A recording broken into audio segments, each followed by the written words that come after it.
One thing I did want to cover really quick right before we do, so and this could probably be a whole conversation in itself, but is the kind of, I would say the current state of fundraising right now. So for like pre-seed and seed kind of founders.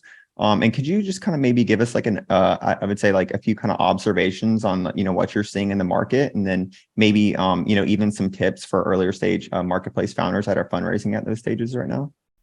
Yeah, I think any point in time where you have change, there's opportunity and there's also huge challenges. So if you look at everything that's changing around us, this is one of the few, if not the only time we've had high inflation as well as low unemployment.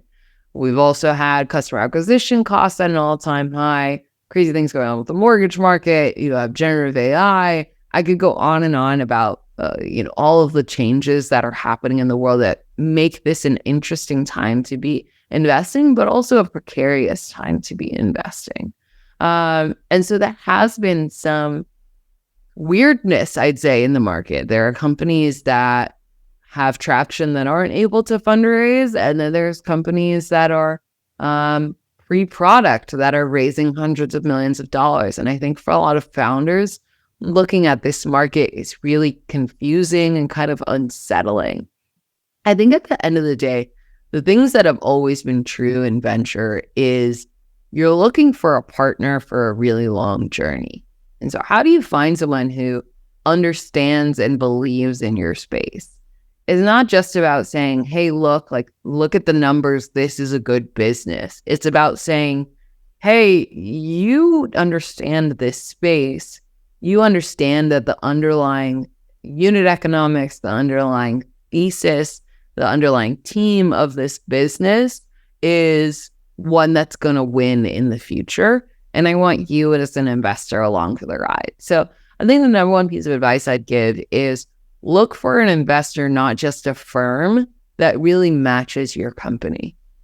The other thing I'll say is we've learned over the past couple of years that the fundraising amount, the amount of money you raise, determines a lot more than just how high profile your company is.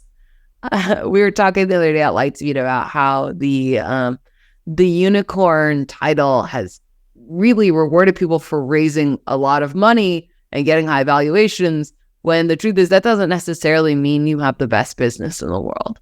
The same thing can be true about the team size. Just because you have 100 members on your team doesn't mean you're actually the best business.